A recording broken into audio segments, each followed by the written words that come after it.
అదే RTV app వార్తల్ని క్షణాల్లో చదివే అవకాశం ఉంటుంది. ఒక న్యూస్ పేపర్, ఒక టెలివిజన్ ఛానల్ మీ చేతుల్లో ఎప్పుడూ ఉంటాయి. నిన్న ప్రకటించినటువంటి టీడీపీ అభ్యర్థులకు సంబంధించి విజయవాడ సెంట్రల్ నుంచి బోండా ఉమ్మ పేరు ప్రకటించారు. ప్రస్తుతం బోండా ఉమ్మ మనతో ఉన్నారు. సార్, ఫస్ట్ ఆఫ్ ఆల్ మీకు కంగ్రాచులేషన్స్. చాలా తక్కువ ఓట్లతో మీరు గతంలో 2019 ఓడిపోవడం జరిగింది. ఈసారి ఎలా ఉండబోతుంది సెంట్రల్ నియోజకవర్గం?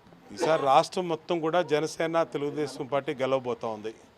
5 సంవత్సరాల జగన్మోహన్ రెడ్డి అవినీతి పరిపాలన వల్ల ఒకవేళ రాష్ట్రంలో అభివృద్ధి కుంటుపడింది, పేద ప్రజల జీవితాలు తలకిందులు అయిపోయినాయి. అందుకనే ప్రజలందరూ కూడా జనసేన అధినేత పవన్ కళ్యాణ్ గారిని, తెలుగుదేశం పార్టీ అధినేత చంద్రబాబు నాయుడు గారి పరిపాలన కోరుకుంటూ ఉన్నారు. ఎప్పుడు ఎన్నికలు వచ్చినా ఖచ్చితంగా ప్రభుత్వం ఏర్పాటు చేయడం ఖాయం. సార్, నిన్న ప్రకటించిన లిస్టులో చాలామంది టీడీపీ సీనియర్కి సీట్లు రావడం వాళ్ళంతా అసంతృప్తి వ్యక్తం చేస్తున్నారు. కొంతమంది పార్టీ వ్యతిరేకంగా పనిచేస్తామని చెప్తున్నారు. ఈ పరిణామాన్ని ఎలా చూస్తారు? అంటే ఎన్ని రాజకీయాలు ఉంటాయండి. సీట్లు ఆశించిన వాళ్ళు నిరాశపడతారు, అలాగే వాళ్ళ ఆవేదన వెళ్ళగక్కుతారు. ఇవన్నీ కామను. కానీ రాజకీయ పార్టీ అన్నాక తప్పదు. ఇవన్నీ అందరికీ ఎక్స్పెక్ట్ చేసిన వాళ్ళందరికీ సీట్లు ఇవ్వలేం కదా. ఖచ్చితంగా కొన్ని మార్పులు చేర్పులు జరుగుతాయి. మరి వైసీపీ లాగా రోడ్ల మీద పడే పరిస్థితి తెలుగుదేశం పార్టీలో లేదు. ఇవాళ వైసీపీలో మరి పొలిటికల్ ట్రాన్స్ఫర్ సిస్టమ్ పెట్టారు. పశ్చిమ నియోజకవర్గం నుంచి అక్కడ అవినీతిపరుడు అన్నటువంటి ఎల్లంపల్లి సీను తీసుకొచ్చి సెంట్రల్ నియోజకవర్గ అభ్యర్థి అన్నారు. ఇప్పటికైతే సమన్వయకర్త అన్నారు.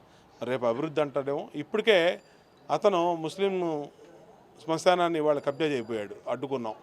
రైతు బజార్లో 2 లక్షల చొప్పున చందాలు వసూలు చేస్తున్నాడు. బీసెన్ రోడ్డు, అలాగే సత్యనాపురం వర్తక సంఘం దగ్గర చిన్న షాపులకు 2 లక్షలు, పెద్ద షాపులకు 5 లక్షలు ఇవ్వాలని చెప్పి ఆల్రెడీ టోకెన్స్ పెట్టాడు. అంటే చందాల సీనుగా పేరు పెట్టిన వెల్లంపల్లి సీను సెంట్రల్ నియోజకవర్గంలో దందాలు చేయాలని చూస్తూ ఉన్నాడు. దాన్ని జరగనీయం, కుదరనీయం. ఖచ్చితంగా ఇది నియోజకవర్గం ప్రశాంతమైన నియోజకవర్గం. రౌడీ ముఖంలో పెట్టుకొని చేయాలంటే కుదిరే ప్రసక్తి లేదు. ఖచ్చితంగా అడ్డుకుంటాం. ఎల్లంపల్లి శ్రీనివాస్ ఒక కామెంట్ పదే చేస్తున్నారు. ఈసారి బోండా ఉమ్మని అసెంబ్లీలో గేటు తాకనివ్వను, 25,000 ఓట్లతో నేను గెలవబోతున్నాను ఆయన పదే చెప్తున్నారు. అది ఎప్పుడు చెప్పాలి? రేపు ఎలక్షన్ అయినాక చెప్పాలా. ఇప్పుడు కొబ్బరి చెప్పుల మాటలు అంటారు. ఇవన్నీ కొబ్బరి చెప్పుల మాటలు ఎందుకు? ఎన్నికలు అయిన తర్వాత అతను వెళ్ళి నన్ను గడప తొక్కని అప్పుడు చెప్పాలి.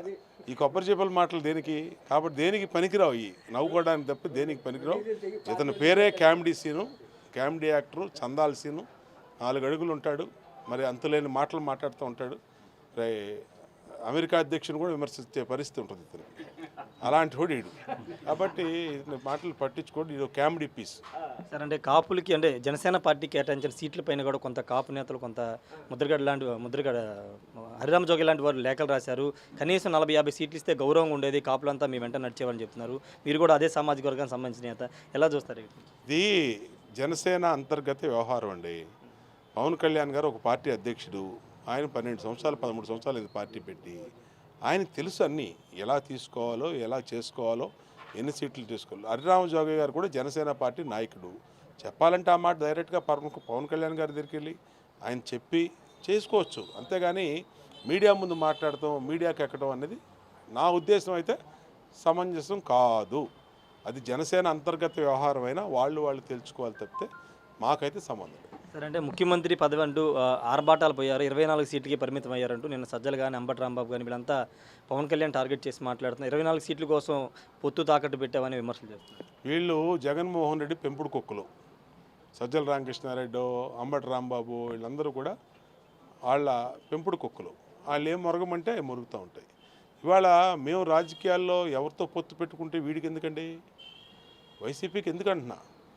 మేము జనసేన 2014లో జనసేన, తెలుగుదేశం, బీజేపీ కలిసి పోటీ చేసాం. 40 సంవత్సరాల పార్టీ మాది. ఎప్పుడూ అనేక పార్టీలతో పొత్తుల్లో పెట్టుకున్నాం. కొన్నిసార్లు విడిగా పోటీ చేసాం. అది మా ఇష్టం ఒక రాజకీయ పార్టీగా. నీకు పొత్తు పెట్టుకో అంటే పొత్తు పెట్టుకో, ఒంటరికి వెళ్ళాలంటే ఒంటరికి వెళ్ళు, లేదంటే గుడ్లెప్పి తీసి వెళ్ళాలంటే గుడ్లెప్పి తీసి వెళ్ళు. నీ పార్టీ నీ ఇష్టం. సజ్జల రామకృష్ణారెడ్డి, జగన్మోహన్ రెడ్డి అందరూ ఎలాకంటే అలా వెళ్ళొచ్చు. కానీ ఇంకొకళ్ళని ఈ విధంగా వెళ్ళాలని చెప్పే అర్హత మాత్రం వాళ్ళకి లేదు. ఫైనల్గా కేసీఆర్ నాని పదే మీ పార్టీ అధ్యక్షుడిని నారా లోకేష్ని వ్యక్తిగత విమర్శలు చేస్తున్నారు. ఆయన వైసీపీలోకి వెళ్ళిన దగ్గర నుంచి ఏం చెప్తారు? వాడు ఒక బఫూను. తెలుగుదేశం పార్టీలో ఉన్నాడు. ఇవాళ అన్ని రకాలుగా అయిపోయాడు. ఇవాళ ఎన్పిఏ పొజిషన్లో ఉన్నాడు. ఐపీ పెట్టి పిచ్చెక్కింది వాడికి. ఏం మాట్లాడుతూ కూడా తెలియని పరిస్థితులు ఉన్నాడు. ఇవాళ బ్యాంక్ కరప్టెడ్ కేసు. అతను బ్యాంకుల్లో బోల్డని స్కాములు చేశాడు. పెద్ద స్కామరు.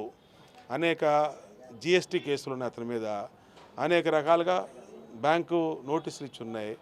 ఇవాళ ఏం చేయాలో దిక్కుతోచిన పరిస్థితిలో ఇంకొక అంతర్జాతీయ స్కామర్ లాంటి జగన్మోహన్ రెడ్డి దగ్గరికి వెళ్ళాడు. పిల్ల స్కామరు పెద్ద స్కామర్ దగ్గరికి వెళ్ళి చేరాడు, అంతే తప్ప ఏం తేడా లేదు. వీళ్ళందరూ అయిపోయిన బ్యాచ్, ఆరిపోయే దీపాలు.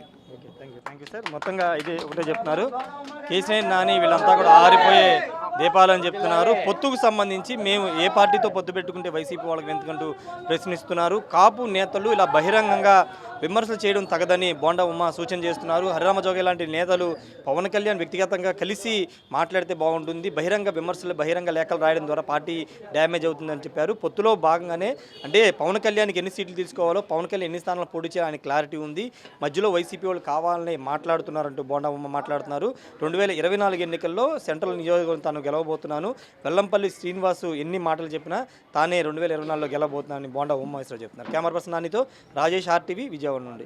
మరిన్ని వీడియోస్ కోసం ఛానల్ ని సబ్స్క్రైబ్ చేయండి, లేటెస్ట్ అప్డేట్స్ కోసం వాట్సాప్ ఛానల్ ని ఫాలో చేయండి అండ్ లింక్ డిస్క్రిప్షన్ లో ఉంది.